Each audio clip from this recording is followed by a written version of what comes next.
Welcome back, everyone. Hope you're doing amazing. We have, of course, more European royal trees to get through. This is the Norwegian version of that.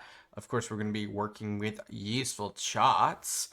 So yeah, let's jump right in. Glad you're here, and let's see what we got. Hi, my name is Jack Rackham, and today we're back on the Northern and Eastern European family trees chart. Let's go. We've already taken a look at the royal families of Denmark and Sweden on this channel, so today we're looking at the kings and queens of Norway, starting all the way from the 9th century down to today. And I guarantee you there's going to be a bunch that overlap the other two.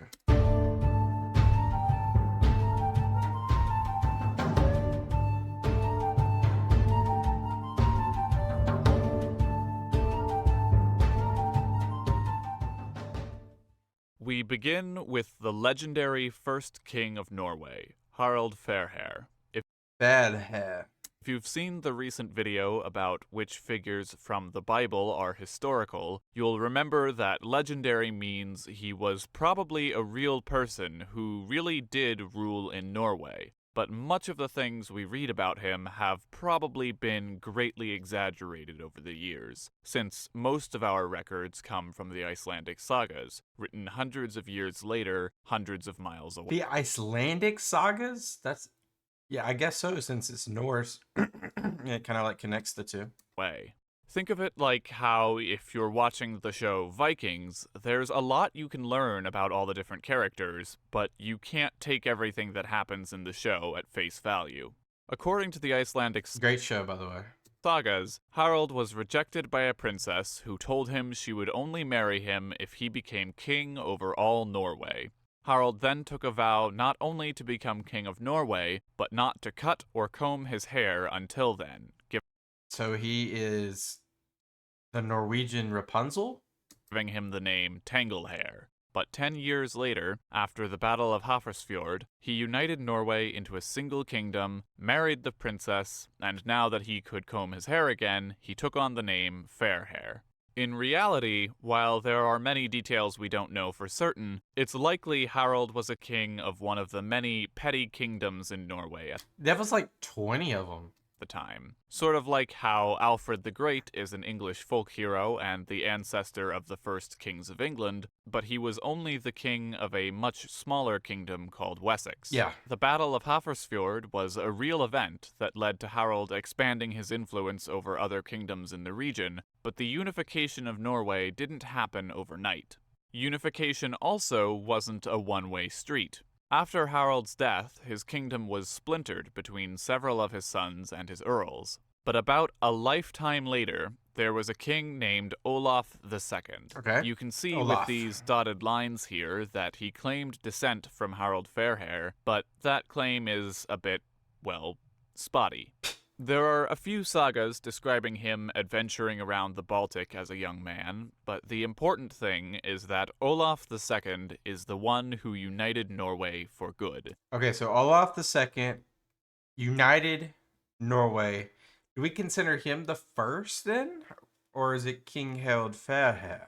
By gaining the support of multiple petty kings, and by defeating the Earl Svein Håkonsson in the north. He aimed to extend his power further by allying himself with Sweden and invading Denmark while Knut the Great was preoccupied in England, but his army was crushed. A bunch of unhappy nobles then supported a counter-invasion by Knut, who took over Norway in 1028. Olaf II made one last attempt to reclaim the kingdom in 1030, but was killed in the war. Olaf II was then canonized as a saint by one of his advisors who held an important position in the church. That's why it says Saint Olaf. Interesting. And he has since been credited for the Christianization of Norway. Though he had converted to Christianity, he actually didn't do that much proselytizing in his life. Proselytizing? But after his death, he became the patron saint of the kingdom, as well as a popular saint in both the Catholic and Eastern Orthodox churches, and future kings worked to make him even more popular so they could point to their saintly ancestry. After Knut's death in 1035, Norwegian lords, with the help of Sweden, placed Olaf's son Magnus I on the throne when he was just 11. When he was 16, he declared war with Denmark Of course, because that's what you do on your Sweet 16. with plans to reunite the two kingdoms, but the war was costlier than expected. In the end, he met with the Danish king, another one of Knut's sons, called Harthacnut, or Knut III, and they decided whoever died first would be succeeded by the other.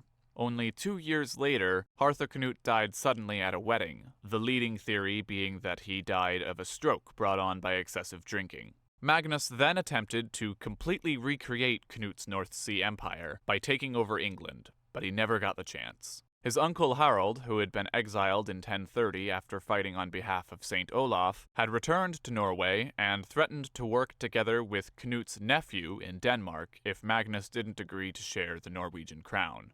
Magnus then died suddenly in 1047 at the age of 23. So Denmark passed into the hands of Svein II, and Norway into the hands of Harald Hardrade. Of course, we know who that is.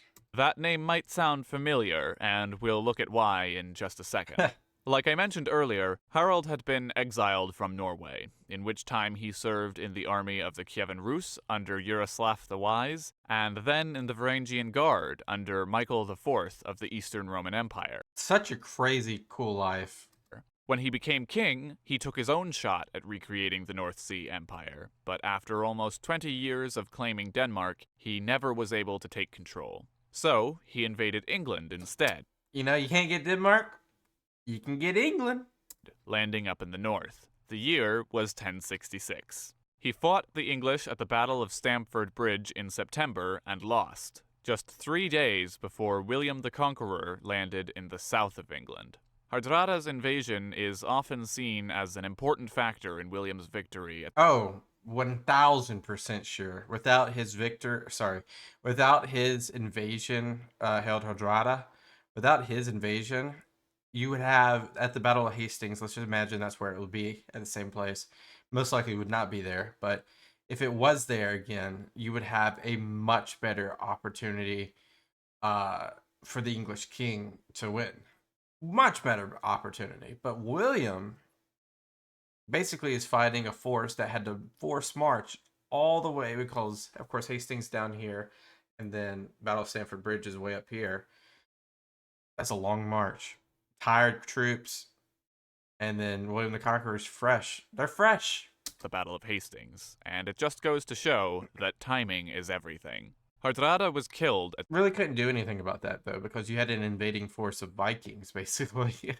I mean, what do? Do you let them just terrorize your northern countryside?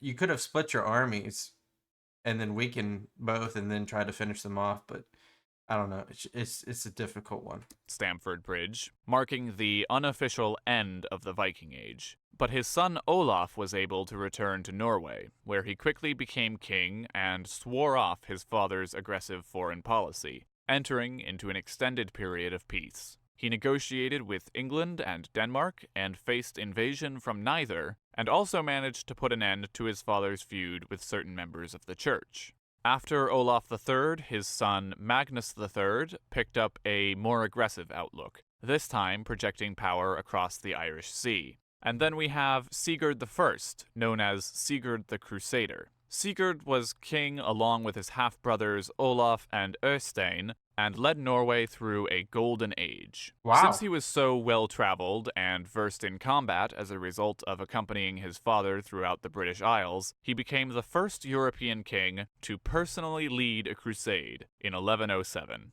He brought his army all the way down to the eastern Mediterranean to support the new Christian kingdom of Jerusalem. That's crazy. Just think about that. That is just crazy. Where did he come? Did he come by Antioch? Is that where he came? Where he conquered Sidon, then traveled around meeting the Doge of Venice and the famous Byzantine Emperor Alexios I while he was on his way back home. But that golden age came to an abrupt end when Sigurd died in 1130, as the country was plunged into civil war for over 100 years. 100? It can't be continuous, right?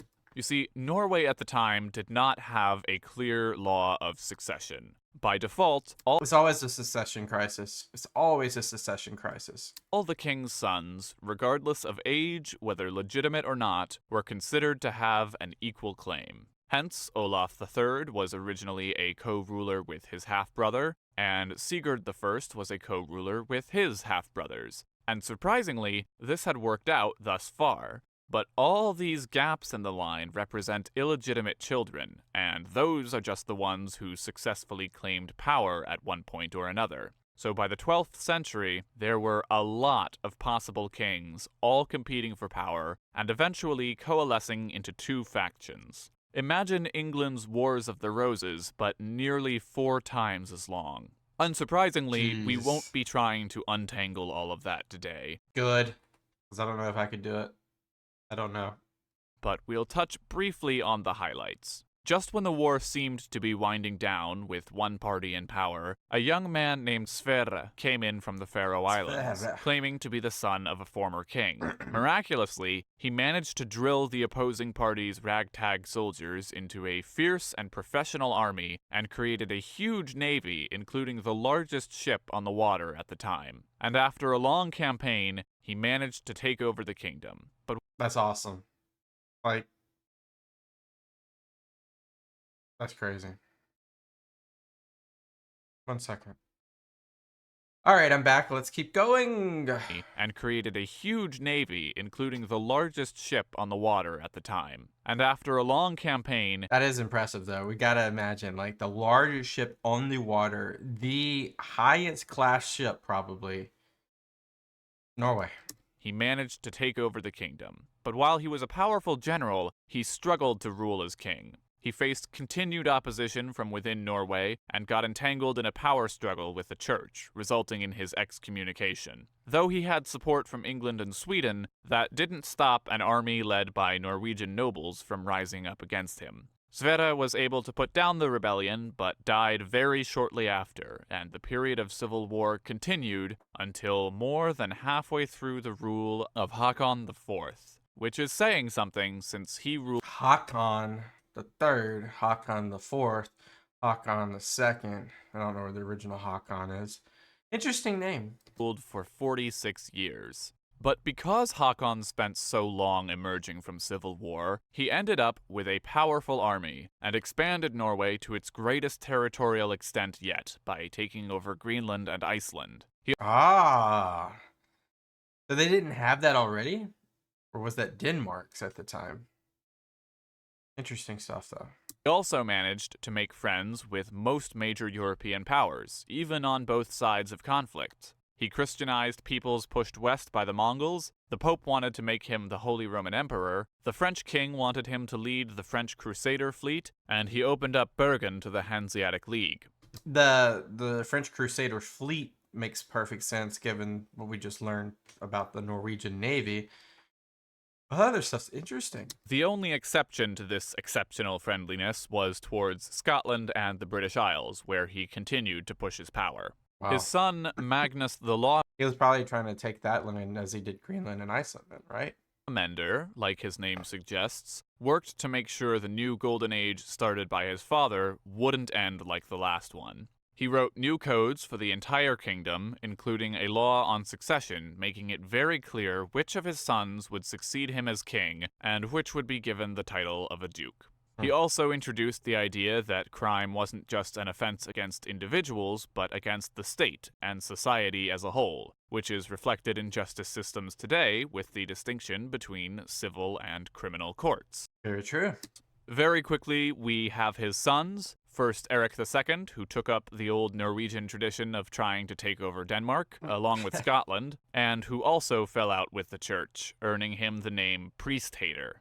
After him came his younger brother Håkon V, who continued to strengthen the position of king, and whose reign saw Oslo begin to eclipse Bergen as the center of power in Norway. Okay, so we got into gone through the 14th century, so basically like 500-600 years of Norwegian history so far through the monarch. Very, not too crazy. It seems like there's a theme here with, we don't like Denmark.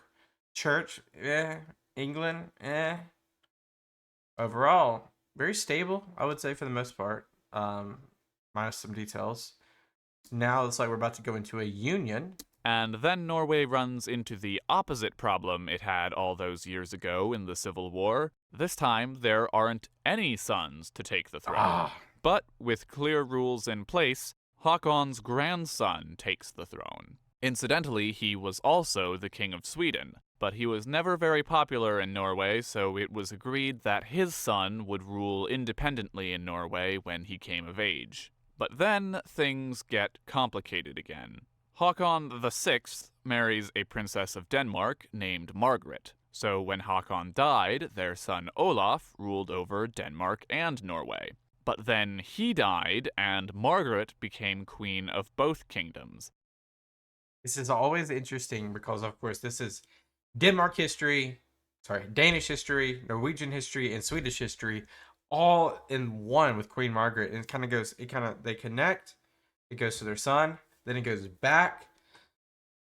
I guess it's obviously because Olaf did not have a successor. And then there was a rebellion in Sweden, and the rebellious lords told Margaret that if she helped them depose King Albert, she could rule Sweden as well, at least temporarily, until she provided them with a suitable king. She obliged, and Albert was successfully deposed, and thus Norway, Sweden, and Denmark were all joined together in what's called the Kalmar Union. The next several hundred years have all been covered in the Denmark video, so I encourage you to watch that one if you haven't already, as we won't be repeating everything here. There was a quick exception with Charles VIII, who broke Sweden and Norway apart from Denmark, but they were both brought back into the fold by Christian I of Denmark. This kept the Kalmar Union together until Sweden broke away for good in 1523 with King Gustav I. Norway, however, continued to exist in a personal union with Denmark for 3 more centuries until the end of the Napoleonic Wars. In those wars, Denmark-Norway had joined the Second League of Armed Neutrality, but Britain took this as an offense and attacked, which forced Denmark-Norway into an alliance with France. An attacked? What do you mean by an attacked? Meaning they ultimately lost the war. Wait, a war? Neutrality. But Britain took this as an offense and attacked, which forced Denmark-Norway into an alliance with France, meaning they ultimately lost the war. I mean, what war are we talking about? As part of the terms of peace, the Danish king had to renounce all claims to Norway in favor of the Swedish monarchy. Norway briefly declared independence with the Crown Prince Christian VIII as king, but Sweden invaded and put an end to that. Norway still had its own legal system and currency, but it was controlled by the Swedish monarch who dictated all foreign policy. But over time, it became clear that Norway had very different interests than Sweden when it came to foreign policy, wanting more international trade and different allies. The people of Norway wanted overwhelmingly to be independent, and in 1905, discussions with the Swedish monarch Oscar II resulted in Norway going out on its own for the first time in over 500 years. Then came... That's a long time. What is that, like 15 generations? The matter of who its new king would be. At first, there were talks that perhaps Norway wouldn't have a king at all and become a republic. But having a monarch was seen as a way for the government to be legitimate and non-radical in the eyes of the rest of Europe.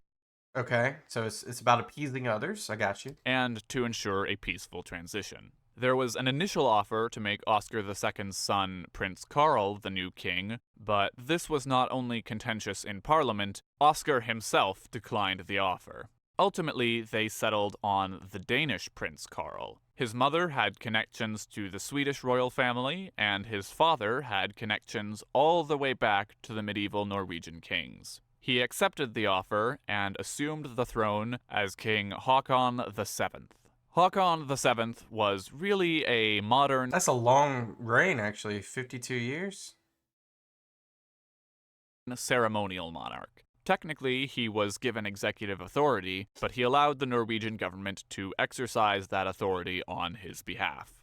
He reigned through both world wars, including the German occupation of Norway in World War II. Hitler gave him an ultimatum to accept a new government or face harsh reprisals. Håkon refused and led the government from exile in Britain. His Wow. son Olaf V was also incredibly popular with the people of Norway for his very down-to-earth attitude. He frequently went out in public without bodyguards and made a point to lead by example during the 1973 energy crisis by taking public transportation despite the privileges afforded to him as a monarch. He married his first cousin, just like his father had done, and they had 3 children, including 1 son. It's interesting that people do that still in the 20th century. I know royal houses typically have done it a lot more, but it's still interesting. Harald V, the current king of Norway. Harald V, conversely, married a commoner, but the most interesting thing about him is that he's actually a world-class sailor. He competed at 3 Olympic Games and continued to compete at an international level well into his 70s. Wow. Perhaps it's an interest he shares in common with Harald Fairhair.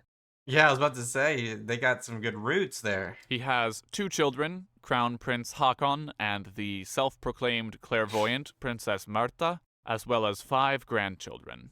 Okay, that was a look at the Norwegian royal family tree, a line traceable all the way to the 800s. If you're interested in some of the other royal families we talked about in this episode, including those 500 years. So, there's a lot more to learn. There's a lot more to learn with Norway, but it's just an interesting. So you get like 2 or 3 different periods. You have this original period where you start from legendary, and then of course you go into the house of where you start with the House of Harfargs, and then you kind of go into the House of Hardrada. We know about that. That's obvious. And then does it change houses again? Sever changes houses with the Sever dynasty. And then the Kalmar Union kind of breaks that up. And then it's kind of like this intermittent period of like 400 or 500 years of not having a monarch. And then you get the Kingdom of Norway back with King Haakon the Seventh. Wow. What a very interesting chronology right there. Let me know what I missed that stuck off the page for you, but there's a lot more that we should learn. Leave me some video suggestions down below, especially Norwegian video suggestions, or it could be any one that we talked about. Appreciate you guys as always. I'll see you guys next time. Peace out and bye-bye.